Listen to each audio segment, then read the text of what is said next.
अस्सलाम वालेकुम जी। वालेकुम सलाम। सर नवाज शरीफ से मोहब्बत करते हैं नफरत करते हैं? नवाशी ने साना पुप्पी भी आई यानी नफरत करते हैं। नहीं नवाशी ने की सानू दिता जिन्हें नवाशी ने ਅਸੀਂ ਮੁਹੱਬਤ ਕਰੀਏ ਕੀ ਵਜ੍ਹਾ ਕੋਈ ਵਜ੍ਹਾ ਦੱਸੋ ਨਾ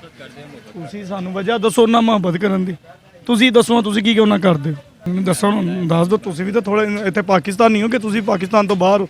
ਮੈਨੂੰ ਇੰਨਾ ਸਮਝਾਓ ਸਰ ਜੀ ਤੁਹਾਨੂੰ ਨਫ਼ਰਤ ਇੱਕ ਕੋਈ ਵਜ੍ਹਾ ਹੋਵੇ ਮੈਂ ਕਿਹਾ ਸਰ ਜੀ ਕੋਈ ਇੱਕ ਵਜ੍ਹਾ ਹੋਵੇ ਦੱਸੋ ਨਾ ਕੋਈ ਇੱਕ ਵਜ੍ਹਾ ਹੋਵੇ ਤਾਂ ਦੱਸੀਏ ਤੁਹਾਨੂੰ ਕੋਈ ਇੱਕ ਸਾਰਾ ਦੱਸ ਗੰਦ ਨਾਲ ਨਿਬੜਿਆ ਹੋਇਆ ਬੰਦਾ ਪੂਰੇ ਦਾ ਪੂਰਾ ਖਾਨਦਾਨ ਉਹਨਾਂ ਦਾ ਗੰਦ ਨਾਲ ਨਿਬੜਿਆ ਹੋਇਆ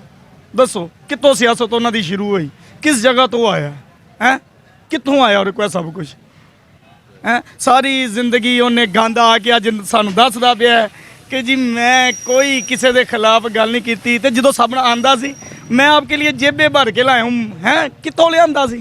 बेनजी हैं अंग्रेज़ों के कुत्ते नहलाने वाली हैं ये इस बंदे की जुबान सी हैं तुसी किसी के दीन के उत्ते मजाक करते पे हो अपने वालों अपनी हुशियारी चलाकी वाहते कि जी मैं भी तस्बीह करना चुप के करना वो बहा के कर भाई तू कर तू भी बहा के कर लै हैं मरजाई हमारे भैन भाई हैं वो तेरे होणगे तेरी पुप्पी दे होणगे भैन भरा मरजाइया तो तू कुछ लगना साख तदे तो तेरा यूदियां ना कारोबार ने हैं इंडिया च तेरियां फ्लोर मिलां सऊदीया च तेरियां फ्लोर मिलां मुसलमान तेरी मिल च एक बंदा कम नहीं करदा हैं तो इत्थों दियां जायदादां चुक के तू लंदन च बनाईयां ने वो तू एडा ही मुहब्बे वतन है एडा ही तू गैरतमंद है तेरी औलाद एडी गैरतमंद आ धी नूं उत्थे छड्ड गया पुत्तरां नूं इत्ते लिया इत्ते कारोबार पुत्तरां दे करा ना चौथी बार तू डील करके आया वापस चौथी बार जो तुरी हुकूमत लत्ती है आ मेरी अम्मी नूं ढिड पीड़ है मेरी बुढ़ी बीमार हो गई आ मेरी बुढ़ी नाल गल नहीं करन दित्ती सारी जिंदगी तू बेनज़ीर नूं गल करन दित्ती बेनज़ीर बच्चे चुक चुक के अपनी जेलां 'च चक्कर लांदी सी हैं ओ तू औरत नूं कक्ख समझदा नहीं सी ओनूं अज तू कहना मेरी धी पीली मरियम नवाज बेनज़ीर है शर्म नहीं आंदी तुहानूं लोकां नूं ਮੈਨੂੰ लगदा कच्चू मड़कड़ ਜਿਹੜੇ 17 ਮਹੀਨਿਆਂ 'ਚ ਕੀ ਕੀਤਾ ਜੇ ਮੁਲਕ ਵਾਸਤੇ ਹੈ ਸਿਰਫ ਆਪਣੇ ਕੇਸ ਖਤਮ ਕੀਤੇ ਡੁੱਬ ਕੇ ਮਰ ਜਾਣ ਜੋ ਮਰਜ਼ੀ ਕਰ ਲਓ ਜਿਸ ਤਰੀਕੇ ਨਾਲ ਮਰਜ਼ੀ ਪੈਟਰੋਲ ਥੱਲੇ ਸੁੱਟੋ ਤੁਹਾਡੇ ਲਈ ਲੋਕਾਂ ਦੇ ਦਿਲਾਂ 'ਚ ਮੁਹੱਬਤ ਨਹੀਂ ਆ ਸਕਦੀ ਤੁਸੀਂ ਯਜ਼ੀਦੀਆਂ ਨਾਲ ਵੀ ਬੱਤਰ ਹੋ ਉਹ ਤੁਹਾਨੂੰ ਇਹੀ ਕਹਿੰਦਾ ਨਾ ਕਿ ਯਾਰ ਤਰੱਕੀ ਕਰੋ ਸੱਚ ਬੋਲੋ ਮਤਲਬ ਕਿਸੇ ਦੇ ਗੁਲਾਮ ਬਣ ਕੇ ਨਾ ਰਹੋ ਤੁਹਾਨੂੰ ਅੱਲਾ ਨੇ ਅਸ਼ਰਫ ਅਲ ਮਖਲੂਕਾਤ ਬਣਾਇਆ ਤੁਸੀਂ ਪਿੱਠੂ ਬਣ ਕੇ ਲੋਕਾਂ ਦੇ ਮੁਲਕਾਂ 'ਚ ਜਾ ਖਲੋ ਜਾਂਦੇ ਮੈਨੂੰ ਕੋਈ ਇੱਕ ਤਕਰੀਰ ਨਾ ਦੱਸੋ ਨਾ ਕਿ ਜਿਹੜੀ ਨਵਾਜ਼ ਸ਼ਰੀਫ ਇੰਜ ਦਾ ਲਫ਼ਜ਼ ਬੋਲੇ ਕਿ ਉਹ ਲੱਗੇ ਕਿ ਉਹ ਮੁਹੱਬੇ ਵਤਨ ਹੈ ਕੋਈ ਮੈਨੂੰ ਕੋਈ ਕਾਰਨਾਮਾ ਦੱਸੋ ਨਾ ਪੁੱਲ ਬਣਾ ਲਏ ਸੜਕਾਂ ਬਣਾ ਲਈਆਂ ਇਹ ਕੋਈ ਕਾਰਨਾਮੇ ਨੇ ਮੈਨੂੰ ਇਹ ਦੱਸੋ ਪੁੱਲ ਸੜਕਾਂ ਕਾਰਨਾਮੇ ਨੇ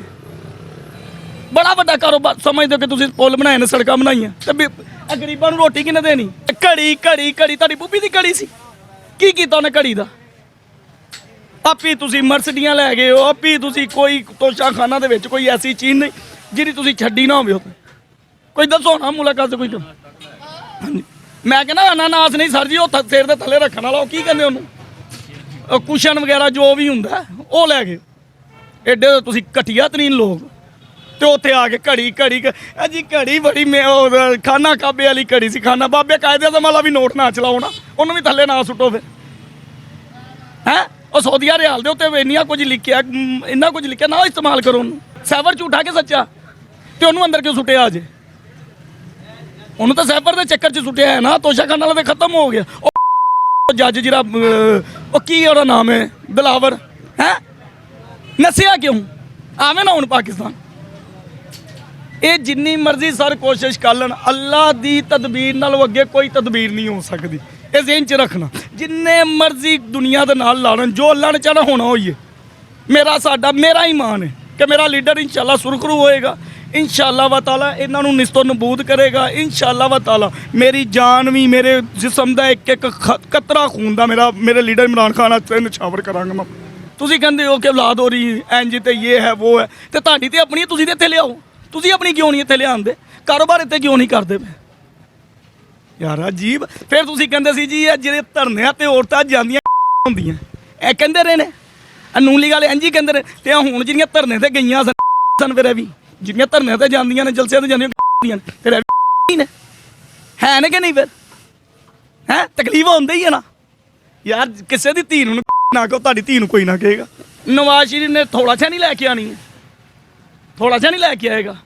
ਤੇ ਕਿ ਉਹ ਕਿਸ ਤਰ੍ਹਾਂ ਸੰਵਾਰੇਗਾ? ਮੈਨੂੰ ਦੱਸੋ ਨਾ, ਕੀ ਤਰੀਕਾ, ਕਿਹੜੀ ਔਰ ਕੋਈ ਜਾਦੂ ਦੀ ਛੜੀ? ਕਿਉਂਕਿ ਮੰਗਣ ਦੀ ਤੇ ਇਹਨਾਂ ਨੂੰ ਆਦਤ ਹੈ, ਤੇ ਮੰਗਣ ਵਾਲੇ ਤੁਹਾਡੀ ਇੱਜ਼ਤ ਕਿੱਥੋਂ ਕਰਨ? ਮੰਗਣ ਵਾਲੇ ਦੀ ਇੱਜ਼ਤ ਹੁੰਦੀ ਹੈ। ਕੀ ਕਰੋਗੇ? ਆਓਗੇ ਫੇਰ ਚੱਲ ਜਾਓਗੇ ਬਾਹਰ ਸਊਦੀਆ ਦੁਬਈ ਜੋ ਮੰਗਣ ਹੀ ਜਾਣਾ ਜੇ ਨਾ, ਇਸ ਤੋਂ ਇਲਾਵਾ ਤੁਹਾਡੇ ਕੋਲ ਕੋਈ ਇਖਤਿਆਰ ਤਾਂ ਨਹੀਂ। ਆਪਣੀਆਂ ਜਾਇਦਾਦਾਂ ਵੇਚ ਕੇ ਤੇ ਨਹੀਂ ਤੁਸੀਂ ਲਾ ਲਗੇ। ਅੱਜ ਤਾਂ ਤੁਹਾਨੂੰ ਵੋਟ ਪਾਵਾਂਗੇ, ਨਸਲ ਦਰ ਨਸਲ ਵੋਟ ਪਾਵਾਂਗੇ, ਆਓ ਨਾ ਲੈ ਕੇ ਆਓ, ਵੇਚੋ ਸਭ ਕੁਝ, ਬਾਹਰ ਦੇ ਮੁਲਕਾਂ ਦੀਆਂ ਚੀਜ਼ਾਂ ਵੇਚੋ, ਪਾਕਿਸਤਾਨ ਲਿਆਓ, ਸਰਮਾਇਆ ਕਰੋ ਇੱਥੇ। ਤੁਹਾਡੇ ਤੇ ਪਾਕਿਸਤਾਨੀ ਮੈਂ ਤੁਹਾਨੂੰ ਵੋਟ ਦਾਂਗਾ ਯਾਰ। ਇਮਰਾਨ ਖਾਨ ਦੀ ਕੋਈ ਚੀਜ਼ ਬਾਹਰ ਹੈ? ਕੋਈ ਜਾਇਦਾਦ ਬਾਹਰ ਹੈ? ਹੈ ਉਹਨੇ ਅੱਜ ਆਪਣੀ ਜ਼ਿੰਦਗੀ ਵਿੱਚ ਹੀ ਲਿਖ ਛੜਿਆ। ਇਹਨਾਂ ਨੂੰ ਕੋਣਾ ਕਮ ਸੇ ਕਮ ਇੰਨਾ ਹੀ ਲਿਖ ਦੋ ਕਿ ਸਾਡੀ ਔਲਾਦ ਦੀ ਕੋਈ ਜਾਇਦਾਦ ਨਹੀਂ, ਤੇ ਮੇਰੇ ਮਰਨ ਤੋਂ ਬਾਅਦ ਸਾਰੀ ਜਾਇਦਾਦ ਪਾਕਿਸਤਾਨ ਦੇ ਨਾਮ। ਇਹਨਾਂ ਨੂੰ ਕਹੋ ਕਿ ਇੰਨੀ ਹਿੰਮਤ ਕਰ। ਉਹਨੇ ਕੀਤੀ ਹੈ, ਇਮਰਾਨ ਖਾਨ ਨੇ ਲਿਖੀ ਹੈ ਨਾ ਕਿ ਮੇਰੇ ਮਰਨ ਤੋਂ ਬਾਅਦ ਸ਼ੌਕਤ ਖਾਨਮ ਨੂੰ ਦੇ ਦਿਓ, ਸਾਰੀ ਟਰਸਟ ਕਰ ਦਿਓ। ਉਹ ਕੋਈ ਆਪਣੇ ਨਾਂ ਕੋਈ ਚੀਜ਼ ਲੈ ਕੇ ਚੱਲਾ ਜਾਂ ਆਪਣੀ ਔਲਾਦ ਦੇ ਨਾਂ ਕੋਈ ਕਰਕੇ ਚੱਲਾ, ਤੇ ਕਿਸ ਚੀਜ਼ ਦੀ ਉਹਨੂੰ ਸਜ਼ਾ ਦੇਣ ਦਿਓ? ਅੱਲਾ ਇੱਜ਼ਤ ਦੇਣ ਵਾਲਾ, ਅੱਲਾ ਇਮਰਾਨ ਖਾਨ ਨੂੰ ਸੁਰਖਰੂ ਕਰੇਗਾ ਇਨਸ਼ਾਅੱਲਾ। ਵਦ ਜ਼ਿੰਦਗੀ ਰਹੀ ਤੇ ਅੱਲਾ ਦੇ ਫਜ਼ਲੋ ਕਰਨਾ, ਮਰਦੇ ਦਮ ਤੱਕ ਇਮਰਾਨ ਖਾਨ ਦਾ ਸਾਥ ਦਾਂਗੇ। ਜਿੰਨੇ ਜੋ ਕਰਨਾ, ਇੱਥੇ ਬੈਠੇ ਆ, ਸਰੇਆਮ ਬੈਠੇ ਆ, ਕਦੀ ਵੀ ਨਹੀਂ ਝੁਕੇ, ਨਾ ਡਰੇ ਆ ਨਾ ਡਰਾਂਗੇ। ਵੋਟ ਇਮਰਾਨ ਖਾਨ ਨੂੰ ਪਾਇਆ ਸੀ, ਇਮਰਾਨ ਖਾਨ ਨੂੰ ਪਾਵਾਂਗੇ, ਤੇ ਆਉਣ ਵਾਲੀਆਂ ਨਸਲਾਂ ਵੀ ਸਾਡੀਆਂ ਪਾਉਣਗੀਆਂ।